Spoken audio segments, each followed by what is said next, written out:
Et maintenant, La cendre et le feu de Tugdual Denis, qui est une enquête intime et générationnelle sur la droite française entre récits personnels et portraits. François Fillon, Édouard Philippe, Jean-Marie Le Pen ou Marine Le Pen. Marine Le Pen, l'auteur explore les fidélités secrètes, les trahisons, les blessures, les grandeurs d'un camp qui brûle, se consume et peine à renaître. C'est le roman vrai d'une droite catholique, versaillaise et souvent en marge, mêlant souvenirs d'enfance, salon du pouvoir et enterrement. La cendre symbolise les malédictions, le feu, le panache. Tugdual Denis, qu'est-ce que être de droite aujourd'hui, selon vous? Être de droite, c'est avoir des fidélités qu'on l'on partage avec ses congénères, et ces fidélités, elles se basent sur des valeurs, sur une culture, sur une transmission. C'est aussi partager des stigmates. Je refuse les postures victimaires, mais je revendique que la droite française est maltraitée dans ce pays. Je revendique le fait que ce que l'on vit n'est pas ce qu'on dit.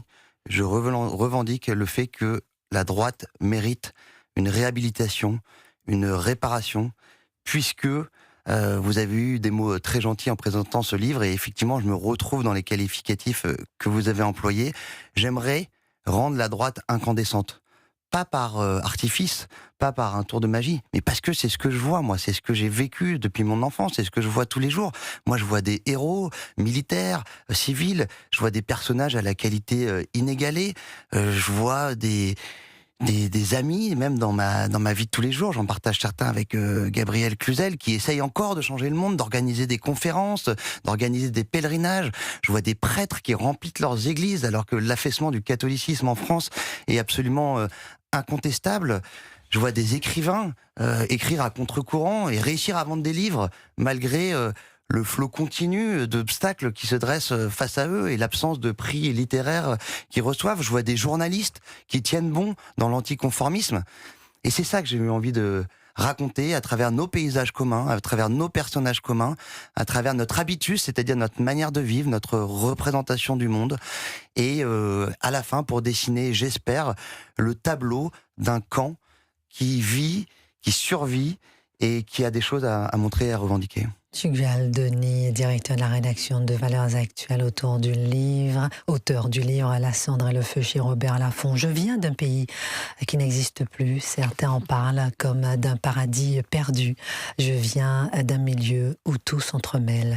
Voilà une petite phrase de votre livre. Est-ce que la droite française est condamnée à perdre, condamnée à disparaître? Parce que j'entends bien ce que vous dites lorsque je suis émue lorsque je vous entends. Et ce que vous voyez, ce frétillement, mais est-ce un simple frétillement?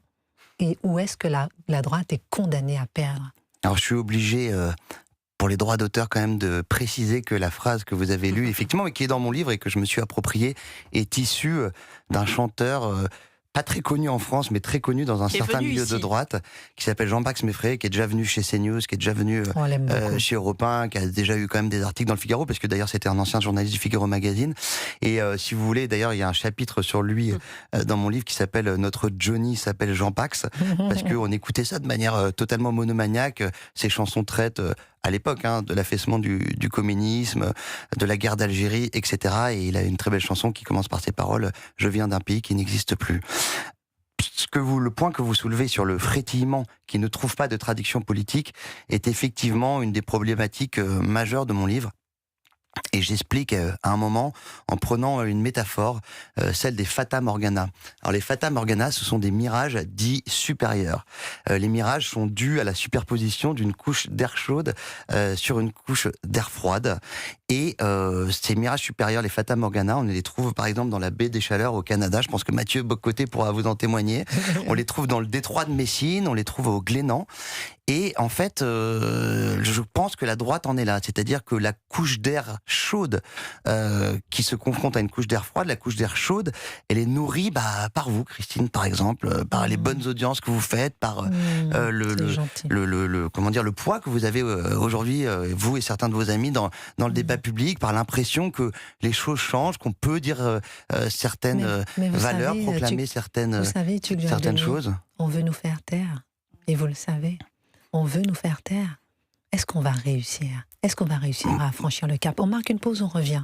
Est-ce qu'on va réussir effectivement à oser continuer à dire juste la vérité, juste ce que l'on voit, juste ce frétillement?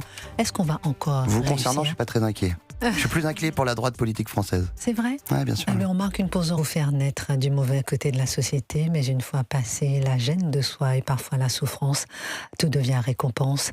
Nous parlons du livre La cendre et le feu chez Robert Laffont de Tugdual Denis. Avant de lui donner la parole, et à lui, à Gabriel Cluzel, qui se reconnaît parfaitement dans le livre, et d'ailleurs qui est bien cité dans le livre, un beau portrait dans le livre. Peut-être vous, Karim Aloum, quel regard vous portez sur cette droite catholique qui à la fois, qui a été toutes ces années critiquée, vilipendée, honnie, et qui dit aujourd'hui, attention, on veut exister. Reconnaissez-nous comme tels. Par honnêteté, je n'ai pas lu votre livre. Donc, comment ça? Voilà. Il vient de sortir, vous êtes je préfère le dire. C'est adorable. Voilà, je le lirai avec plaisir.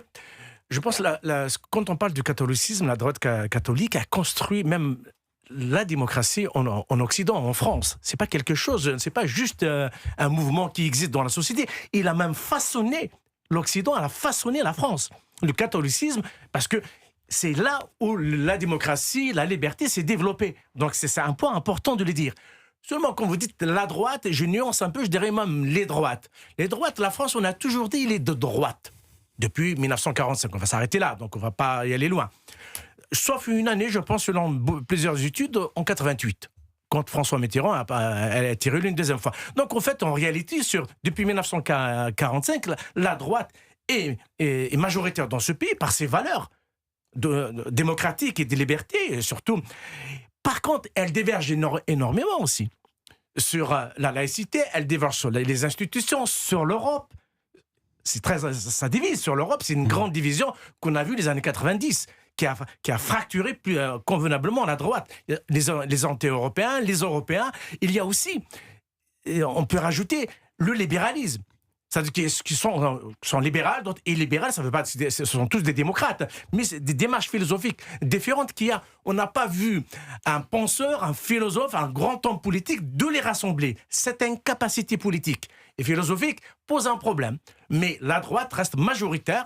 Et pourquoi elle reste majoritaire? Parce qu'elle est porteuse de ses valeurs de liberté et de démocratie. Merci Karim Aloum. Tugdual Denis nous répond, directeur de la rédaction de Valeurs Actuelles, sur ce livre, La cendre et le feu, chez Robert Laffont. Et après, moi, j'ai envie de vous poser la question sur la droitophobie. Comment expliquer cette droitophobie? Ensuite, Gabriel Cluzel, je vous laisse l'interroger, notre invité. La droitophobie, elle s'est imposée parce qu'on l'a laissé faire, quoi. On s'est pas rebellé parce que effectivement la droite a trop longtemps baissé la tête. La droite politique s'excusait de ne pas être de gauche. La droite n'était pas la droite, et quant à la droite sociologique, on lui répétait à longueur d'émissions de télévision, de scénarios de longs métrages, de valeurs portées par la publicité, de tous les signaux envoyés par la société qu'elle était devenue une anomalie, et elle a fini par l'intégrer. Et c'est pour ça que moi je vois depuis quelques années avec joie, stupéfaction, cette reviviscence de la droite qui finalement sort de son terrier et dit on existe, on n'a pas à se cacher. Par ailleurs, on a des choses très sympathiques à vous montrer, très esthétiques à vous montrer aussi et vous prouver. Et vous dites d'ailleurs que vous êtes la droite du pèlerinage de Chartres, c'est complètement vous. Il y a, sur le plan familial, à 2000%, mon père était par exemple le responsable de l'équipe poubelle du pèlerinage de Chartres. C'est-à-dire que le pèlerinage de Chartres. Le pèlerinage de Chartres, je crois que vous l'avez signalé hier sur votre antenne, il n'y a pas un déchet qui reste après le passage de 20 000 pèlerins. Et c'est notamment parce qu'il y a une équipe de bénévoles qui s'occupe du ramassage des déchets. Avec des gens qui souvent ont des boulots incroyables d'ailleurs, qui font ça, qui humblement. Oui, vous avez quasiment des PDG du CAC 40 qui sont là en train avec leur sac poubelle. Excellent. Gabriel Cluzel, vous êtes reconnu dans ce livre? Oui, alors je vais vous dire, j'ai une réticence à le lire. Parce qu'on parle de la droite, c'est un mot piégé, la droite. Je dirais que c'est une droite, que moi je considère comme la droite, parce qu'elle est vraiment de droite, mais qui est un peu la droite maudite. Vous voyez, moi j'ai intériorisé toute mon enfance qu'il ne fallait pas parler de cette droite catholique, ou je sais pas, de ce milieu conservateur. C'est difficile de trouver un mot pour le désigner. Cette droite intégrale, peut-être. Cette droite intégrale, oui, convenons ainsi, dont je faisais partie, dont mes parents faisaient partie, mes parents qui étaient des gens infiniment honorables, qui allaient rapporter à la caisse quand ils trouvaient une pièce de 2 € dans le magasin, enfin des gens d'une honnêteté absolue qui nous avaient élevés dans la religion catholique. Mais je savais que mon père était médecin militaire. Le militaire, vous voyez, c'était conspué à l'époque. Tout ce que représentait ma famille était conspué. On était catho-tradis, on était conspué. Aujourd'hui, encore, c'est plus facile de dire à son prof le matin qu'on est allé à la Gay Pride le dimanche qu'au pèlerinage de Chartres. Ça commence à sortir un peu, on commence à relever la tête, mais on avait intériorisé le fait qu'on n'était pas beau, qu'on était tout moche, comme disait Mélenchon. Donc on voulait continuer à élever nos enfants. Moi j'ai été élevée dans la joie, cela dit, beaucoup de joie, beaucoup de chants, beaucoup de fêtes familiales, beaucoup d'enfants, mais il fallait pas qu'on se montre parce qu'on se moquait de nous. Donc j'ai eu peur en ouvrant votre livre, je me suis dit, parce que vous avez pris un peu de chance, qui rend votre livre tout à fait intéressant d'ailleurs, c'est-à-dire que par rapport à votre famille, vous avez un regard un peu distancé, voilà. Donc j'ai eu peur de ça et j'ai trouvé beaucoup d'affection et d'honnêteté pour cette droite un peu atteinte du syndrome du drapeau blanc du comte de Chambord, si vous voyez ce que je veux dire, c'est-à-dire quand même un peu intransigeante. Et cette droite, et j'en terminerai là, qui pour moi... Vous savez pourquoi on en parle aujourd'hui? Pourquoi on parle tant du pèlerinage de Chartres? Parce que je pense que c'est une droite qui est passée à côté, qui est le tube à essai à côté du reste de la France, qui a pris de plein fouet mai 68 pour faire court, tous ces courants de gauche qui ont irrigué la société. C'est une petite France qui s'est développée en dehors de tout ça. Et finalement, c'est la France, c'est une autre France qui est presque un modèle de voilà, on aurait pu faire autrement. Vous voyez, l'école hors contrat par rapport à l'éducation nationale, par exemple. Voilà, j'en finis là. Non, mais merci beaucoup. C'est exactement ça que j'ai voulu faire, ou qu'on interprète de la manière dont on interprète mon livre. Ce que j'ai voulu montrer aussi, puisqu'on vient tous les deux, cher Gabriel, d'une droite archétypale. Enfin, je veux dire, c'est pas un jugement de valeur de le dire. On était d'un milieu très particulier. Mais je pense que ce qu'on prouve aussi, c'est qu'on n'est pas sectaire. Et dans mon livre, il y a Thierry Ardisson, il y a Jean-Luc Mélenchon, pour des raisons que les lecteurs découvriront. Il y a mon ancienne éditrice, Sophie Charnavel, qui était la patronne de Robert Laffont et qui avait pas du tout les mêmes opinions politiques que moi et qui est décédée d'un cancer il y a 2 ans, mais avec qui j'ai eu des discussions politiques passionnantes. Il y a Édouard Philippe. Et à la fin de tout ça, je pense qu'on dessine un récit commun quand même de représentation du monde, de codes sociaux, d'éthos, de lecture, de compagnonnage. Et nous, nos familles, se raccrochent au wagon du récit national après en avoir été un peu écartés. Oui, non, mais c'est vrai que c'est ce qui rend extrêmement. Je laisse la parole à Gabriel Cluzel parce que j'ai vu et je raconte peut-être aux auditeurs d'Europe 1 comment effectivement il y a quelque chose qui vous a unis directement. Si je peux dire juste un petit mot parce non, que mais dites-nous parce que je spoil, comme on dit en bon j'ai pas français, eu la même enfance, la même éducation. Il y a une scène dans le livre qui est assez symbolique.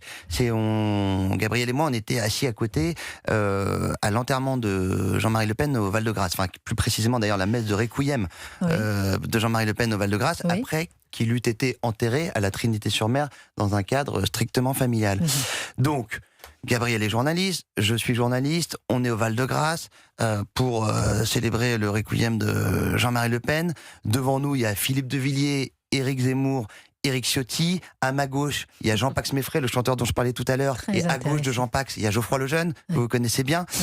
Et je trouvais que cette scène, si vous voulez, elle disait énormément de choses. Qu'est-ce qu'elle disait ?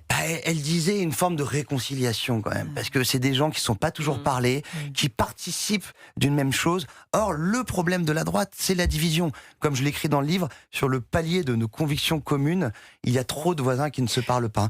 Et là, sur les bancs de cette église, je je sais pas du tout ce que votent les gens qui étaient. Je sais pas pour qui vote Gabriel Cluzel, je sais pas pour qui vote Jean-Pax Meffrey ou Geoffroy Lejeune, mais je sais en revanche qu'on est la droite des fidélités et la droite, voilà, qui avait envie ce jour-là d'être là sans que ça ait une signification politique, mais je pense une signification culturelle et mémorielle. La cendre et le feu chez Robert Laffont. Gabriel Cluzel. Oui, j'ai été aussi très marquée par cette scène parce qu'au-delà des désaccords qu'ils ont pu avoir, mais je crois qu'il est lié aussi au fait que comme la gauche diabolise, chacun se dit oh là là, faut pas que je m'affiche avec l'autre, sinon je vais paraître plus diabolique. Donc ça suscite la division, mais il y avait une forme de reconnaissance d'un combat difficile. Mais moi, j'ai trouvé que par exemple vos pages touchantes sur Jean-Pax Meffrey, elles étaient merveilleuses parce que il a été typiquement le chanteur non reconnu. C'est des prêtres qui ne seront jamais évêques, c'est des chanteurs qui ne feront jamais les grandes salles de spectacle, c'est parfois des militaires qui ne seront pas des hauts gradés, etc., etc. On a terminé 10 secondes, Tugdual Denis, pour ce livre. Moi, j'ai envie de vous demander, en 10 secondes, parce qu'on a terminé, est-ce que ce livre permet de donner de l'espoir, de l'espérance à la France ? C'est tout le but, parce que je pense que la droite, même s'il y a des revanches à prendre, ces revanches, elles doivent se faire dans la joie, dans le beau, dans le vrai, et c'est ce que j'ai essayé de faire. Merci infiniment.